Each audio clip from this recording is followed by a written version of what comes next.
तू धार है नदिया की, मैं तेरा किनारा हूँ। तू मेरा सहारा है, मैं तेरा सहारा हूँ। आँखों में समंदर है, आशाओं का पानी है। जिंदगी और कुछ भी नहीं, तेरी मेरी कहानी है।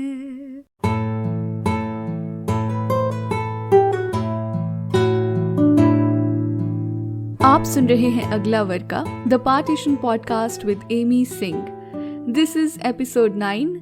जी आयानु इस्तकबाल स्वागत। पिछले एपिसोड में हमने बात की थी पंजाब के दरियाओं के बारे में, नदियों के बारे में, और किस तरह से पार्टीशन के वक्त ये जो पानी थे ये हमारे दोनों मुल्कों में बांटे गए।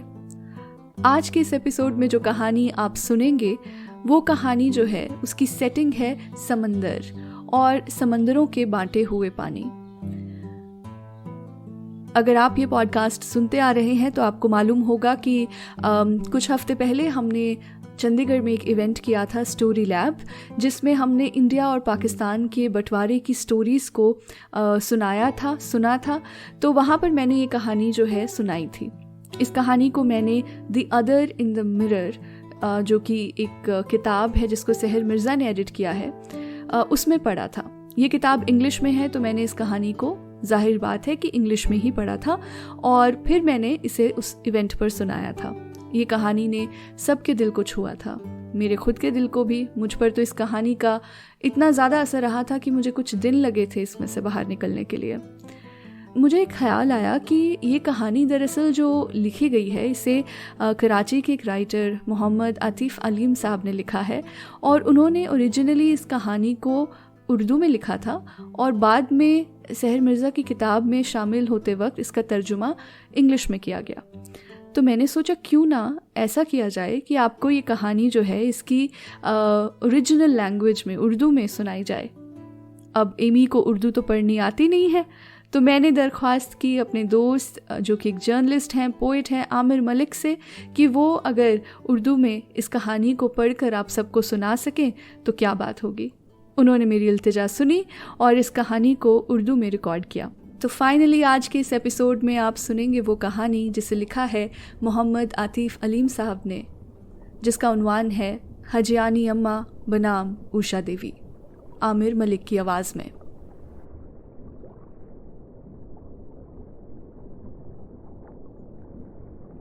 उनके सफ़र का 8वां सूरज था जो समंदर के सीने पर आग लगाता आदम के पिन्हाइयों में धीरे धीरे उतर रहा था। शाम की उस लहू रंग शोरीदगी से भरे लैंडस्केप में माहीगीरों की बहुत सी कश्तियां एक दूसरे को निगाह में रखे खुले समंदर में रवां थीं। उन हम सफ़रों के अलावा समंदरी वसातों में उन्हें उन परिंदों की ज़बरदस्ती की रफ़ाकत भी मैसर थी जो मछली की लालच में उनके सिरों पर मंडला रहे थे। अभी कुछ देर में अंधेरा हो जाएगा और सफ़र का एक और दिन तमाम हो जाएगा। मोहम्मद हुसैन मीरानी ने सिगरेट का आखिरी कश लेकर सुलगते हुए जुगनू को समंदर की तरफ उछाला और लॉन्च के अगले हिस्से में मौजूद मछेरों की तरफ देखकर बाजू हिलाए। ये जाल खींच लेने का इशारा था, जिस पर मछेरों ने कश्ती के किनारों पर पांव जमाए और जाल को खींचने के लिए जोर लगाना शुरू कर दिया। जाल का ढेर बहुत सी फड़कती हुई मछलियों, सांपों और झींगों को लिए कश्ती में वापस ढेर होना शुरू हुआ। तो जो मछेरे जाल नहीं खींच रहे थे उन्होंने सांपों को वापस उछालते हुए उसकी गिरफ्त से उन्हें एक एक करके निकालना और एक गीले और चिकने तख्त पर लुढ़काना शुरू कर दिया। कुछ और मछेरे अपनी जानिब फिसलती मछलियों को उठा उठा कर ढेर लगाने लगे। जाल खींचा जा चुका तो मलगजे अंधेरे में मोहम्मद हुसैन मीरानी ने मछलियों के ढेर की तरफ मायूसी से देखा। इस पर आगे में भी तवक्को से बहुत कम मछली हाथ आई थी। उसमें भी ज़्यादातर छोटी मछलियां थीं जिन्हें अभी लहरों से अटखेलिया करते जवान होना था, लेकिन लॉन्च वालों के उतावलेपन ने बचपन में ही उन्हें अपनी दुनिया से महरूम कर दिया था। मोहम्मद हुसैन मीरानी ने अपने साथियों की ओर आंखों में झांका और खुले समंदर में वहां तक जाने का फैसला किया जहां तक लॉन्च उन्हें ले जा सकती थी। इसमें ख़तरा था कि कहीं वो भटक कर हिंदुस्तान के पानियों में न दाखिल हो जाएं, लेकिन मजबूरी थी कि मछली अगर मौजूद थी तो सिर्फ खुले पानियों में। यूं वो अपनी लॉन्च का पेट मछलियों से भरने की खातिर ये खतरा मोल लेने पर मजबूर थे। इब्राहिम हैदरी की माहीगीरी बस्तियों में मौजूद तमाम मछलियों को खूब मालूम था कि समंदर उनसे नाराज़ था और रोज़ रोज़ अपना रिज्क समेटता जा रहा था। वो उसकी वजह भी जानते थे कि हर नए दिन के साथ लॉन्चों की तादाद बढ़ती जा रही थी और उनके जाल भी बड़े होते जा रहे थे। बात मकामी माहीगीरों की तक महदूद रहती तो भी खैर थी, लेकिन जब से खुले समंदरों में दूर दराज मुल्कों के जिन्नाती ट्रॉलियों ने समंदर को निचोड़ कर उसे मछलियों और आबी हयात से खाली करना शुरू किया था, मकामी माहीगीरों के रिज्क में तंगी आना शुरू हो गई थी। रही सही कसर उस तेज़ाबी और गंदे मादे ने पूरी कर दी थी जो हिंदुस्तान और पाकिस्तान के साहिलों से बेदर्दी के साथ समंदर में उड़ेला जा रहा था। अंधेरा छाने पर लॉन्च के 24 फर्श पर कपड़ा बिछाया गया और लॉन्च के कप्तान समेत तमाम मछेरे कमर खोलकर दायरे में बैठ गए। अब वक्त था मछली बिरयानी खाने का और अगली मशक्क़त तक थके हुए जिस्मों को समंदर की ठंडी हवा में ढीला छोड़ देने का। जब उनके सामने एल्युमिनियम की परातों में भाप छोड़ती बिरयानी लाई गई तो उन्हें लगा कि जीने के लिए ये दुनिया कुछ इतनी बुरी जगह भी नहीं है। वहाँ हर शाम खाने के बाद उन्हीं परातों को बजाते हुए कोरस में गाने की महफिल जमा करती और फिर तारीकी छाते ही दिन भर की थकान को बेमानी शोर शराबे से बहलाते बहलाते नौजवान मछेरों की पलकों पर नींद की बोझलता शुरू हो जाती। मोहम्मद हुसैन मीरानी दिन को अपनी नींद पूरी कर चुका था, सो उसने 24 फर्श पर आड़े तिरछे पड़े मछेरों पर निगाह की और उठकर लॉन्च के किनारे आ बैठा और दिन का आखिरी सिगरेट सुलगाते हुए अपनी निगाहें पुरसुकून समंदर की तारीकियों में न मालूम नन्हे अजसाम पर जमा दी। ये चांद की आखिरी रातें थीं, सो अभी समंदर पर चांदनी की चादर बिछने में बहुत वक्त पड़ा था। सितारे अलबत्ता खूब रोशन और बड़े बड़े दिखाई दे रहे थे, जो इतने करीब थे कि हाथ बढ़ाकर छूने को मन मचलने लगता था। इस दम बदम बूढ़े पड़ते मछेरे मोहम्मद हुसैन मीरानी को अपने जवानी के दिन याद आए जब समंदर मछलियों से भरा होता था और उन्हें अपना रिज्क तलाश करने के लिए बहुत दूर नहीं जाना पड़ता था। वो लोग घर से निकलते तो 8-10 रोज में लॉन्च के पेट को ये बड़ी बड़ी मछलियों से भरे वापस आ जाते थे। एक वो दिन थे और एक ये दिन कि उन्हें महीना महीना भर घरों से दूर समंदर की लहरों से लड़ना पड़ता था। कभी कभार तो यह महीना फैलकर 40 दिन पर मुहित हो जाता और जब वो वापस आते तो लॉन्च का खर्चा और लॉन्च के मालिक का निस्फ हिस्सा निकालकर उनके पास मुश्किल से इतने पैसे बचते थे कि घर का राशन और अगले सफ़र तक छोटी छोटी ज़रूरतें पूरी कर सकें। वो अभी ठीक से आराम भी न कर पाते थे कि समंदर से उन्हें अगले सफ़र का बुलावा आ जाता। मोहम्मद हुसैन मीरानी लॉन्च पर मौजूद 25 नफूस का सरबराह था। उनमें 3 उसके भाई थे और 3 ही बेटे थे, जबकि चौथा बेटा शानी, जिसकी उम्र अभी 8 साल भी पूरे न हुए थे, पहली बार समंदर देखने के शौक में जिद करके साथ आ गया था। उनमें कुछ नौजवान उसके भाइयों के बेटे थे और जाने कितनी नस्लों से समंदर से रिज्क कमाने की मशक्क़त में बरसों से अपने बापों का हाथ बटा रहे थे। खुद उसकी जवानी भी इन्हीं पानियों के साथ खेलते गुजरी थी। उसने जब अपने बाप के साथ माहीगिरी का आगाज़ किया तो उसकी उम्र मुश्किल से 10-12 साल रही होगी। तब से अब तक बहुत सी दहशतनाक यादें उसकी याददाश्त में महफूज हो चुकी थीं, जो कभी कभी भेस बदल कर उसके ख्वाबों में दहशत के रंग भर दिया करती थी। इसी समंदर में उसने एक नागहानी तूफान को उठते देखा और फिर कुछ ही देर बाद अपनी आंखों के सामने अपने बाप को समंदर का निवाला बनते देखा। उस रोज़ अगर किस्मत साथ न देती और एक मददगार जहाज़ उस कश्ती के सवारों को बचा न लेता तो वो भी दूसरों के साथ वहशी लहरों की भीड़ चढ़ चुका होता। इस वाक़ये ने उसे खौफज़दा कर दिया था। वो कभी समंदर का मुंह न देखता, लेकिन माहीगीर समंदर से भागे तो जाए कहाँ। सो उसने दिल कड़ा करके समंदर की तरफ दोस्ती का हाथ बढ़ा दिया। समंदर ने भी एक बुजुर्गाना खामोशी के साथ आशीर्वाद दे दी और उन दोनों के दरमियान दोस्ती का ताल्लुक उस्तवार हो गया। उसने चंद ही बरसों में लहरों पर लिखी तहरीर पढ़ना भी सीख ली थी, जिसके बगैर कोई माहीगीर पानी में उतरने का हौसला नहीं कर सकता। उस रात सितारों की छाँव में जब मोहम्मद हुसैन मीरानी समंदर की लहरों पर डोलती कश्ती में अपने पॉकेट साइज ट्रांजिस्टर पर लता मंगेशकर की आवाज़ की मधुरता से दिल बहला रहा था, तो कुछ ही दूर एक और कश्ती भी आज़िम सफ़र थी, जिसमें द्वारका की एक माहीगीर बस्ती से उसका एक हमजाद मुकेश भाई अपने भाइयों, बेटों और कबीले के कई दूसरे जवानों के साथ ऐन उसी वक्त समंदर से अपने रिज़्क़ का मुतालबा करने निकला था, जब इब्राहिम हैदरी की जेटी से मोहम्मद हुसैन मीरानी ने अपने सफ़र का आगाज़ किया था।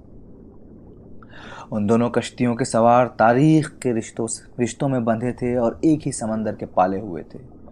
उन दोनों के तांबे की रंगत वाले चेहरों पर आंखों में चमक भी एक सी थी और उनके सीनों में छिपे घाव भी एक जैसे थे।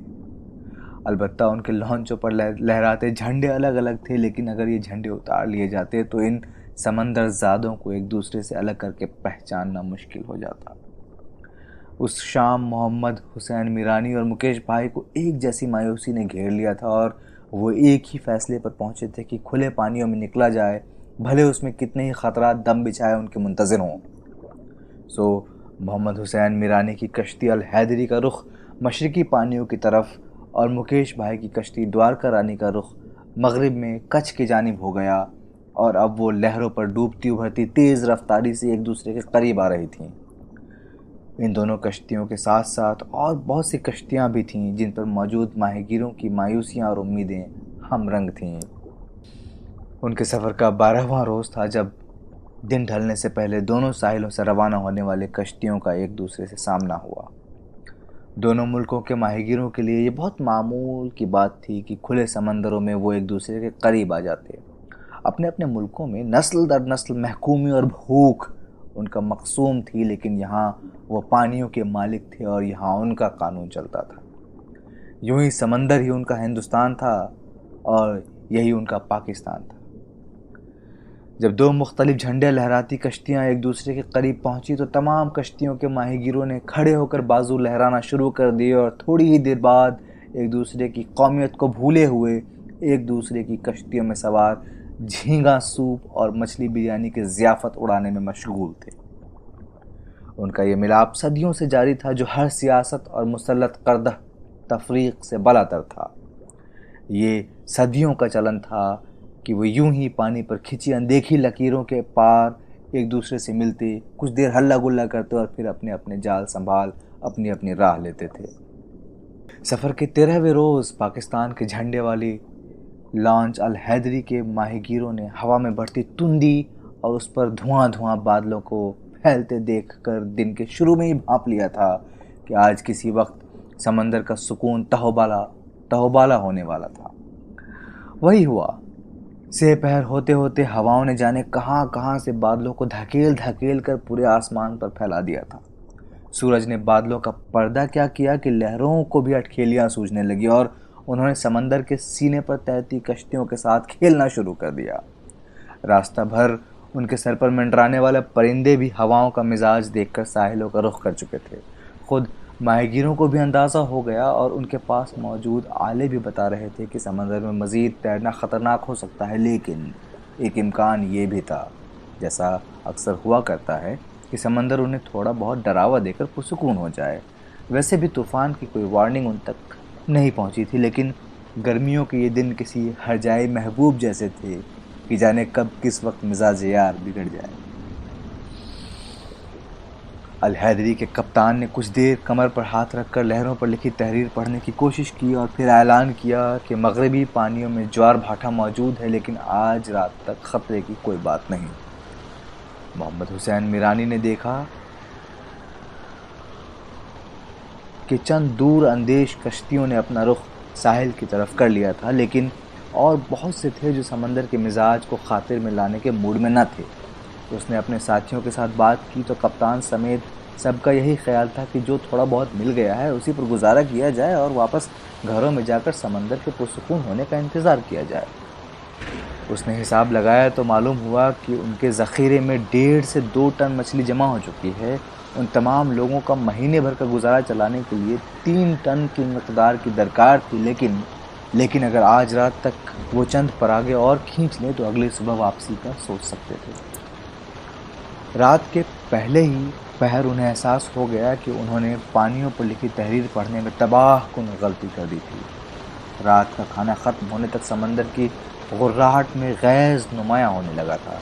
इस गैज़ को बढ़ावा देने के लिए तुंद हवाएं मौजूद थी जो पानियों में उथल पुथल मचाए दे रही थी।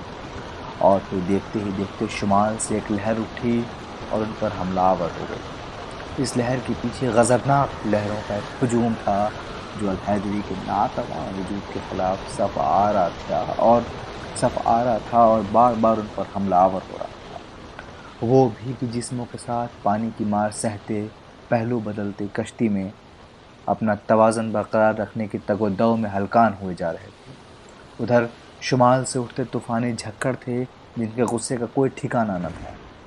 कप्तान अपनी तवानाइयों के साथ कश्ती का रुख मोड़ने के लिए जोर लगा रहा था, लेकिन उन गुस्सैले झक्कड़ों, सरकश लहरों ने कश्ती का कंट्रोल संभाल कर उसे मशरिक की सिमट धकेलना शुरू कर दिया था, जहां दुश्मन था और थी पोरबंदर की जेल। कप्तान ने बेबसी से बाजू खड़े कर दिए तो मोहम्मद हुसैन मीरानी की आंखों में खौफ उतर आया। वो पहले भी सर क्रीक के करीब थे।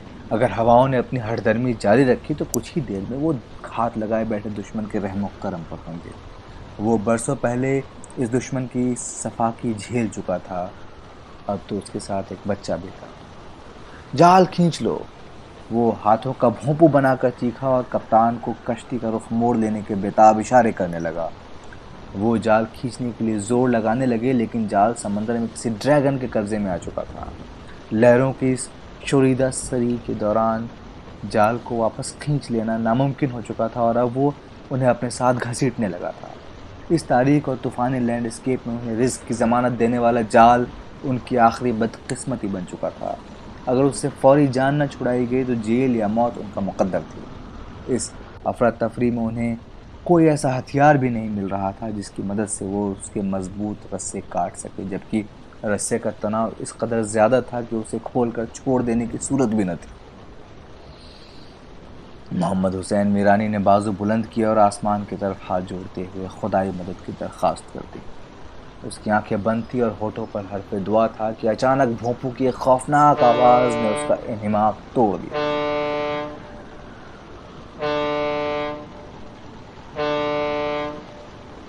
उसने देखा कि वो तेज रोशनियों की जद में था और एक जहाज उनकी तरफ बढ़ा चला आ रहा था।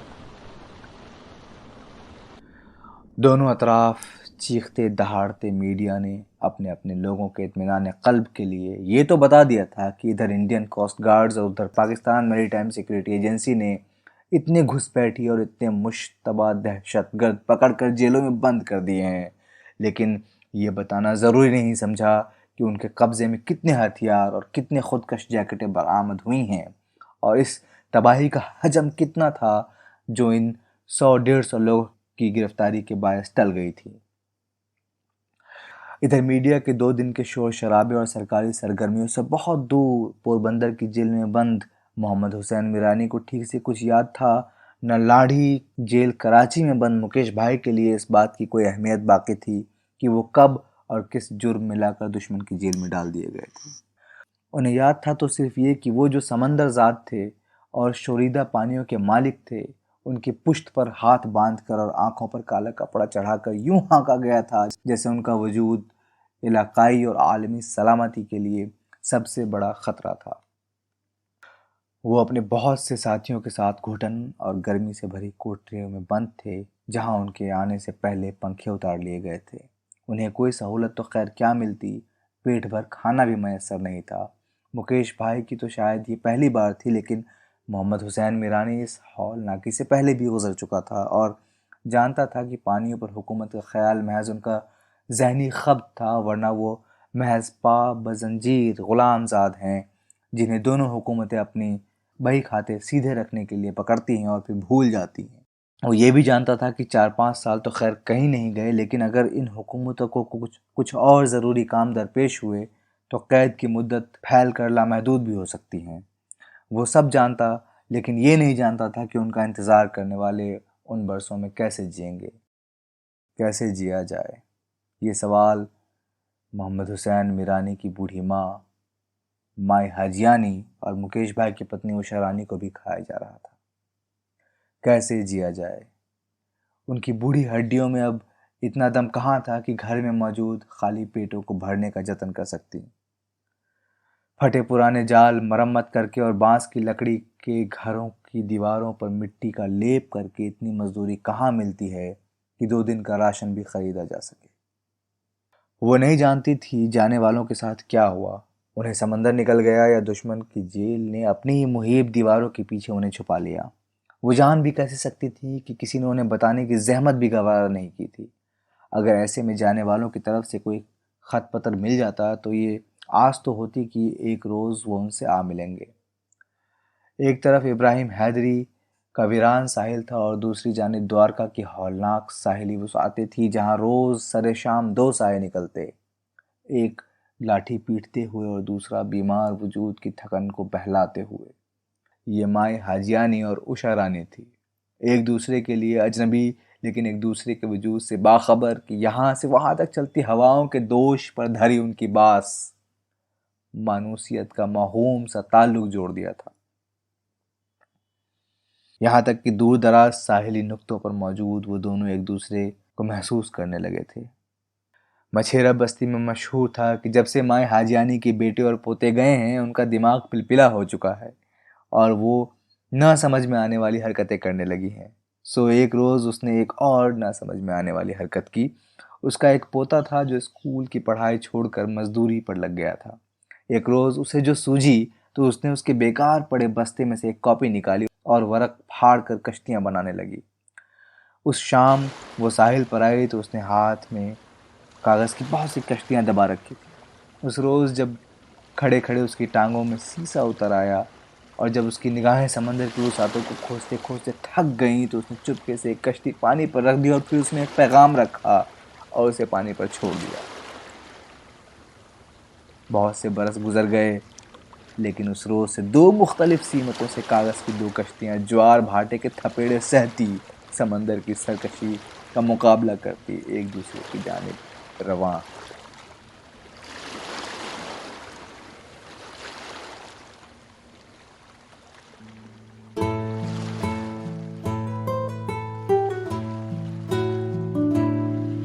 तो ये थी वो कहानी जो मैं आपको पिछले 2-3 हफ्ते से सुनाना चाहती थी।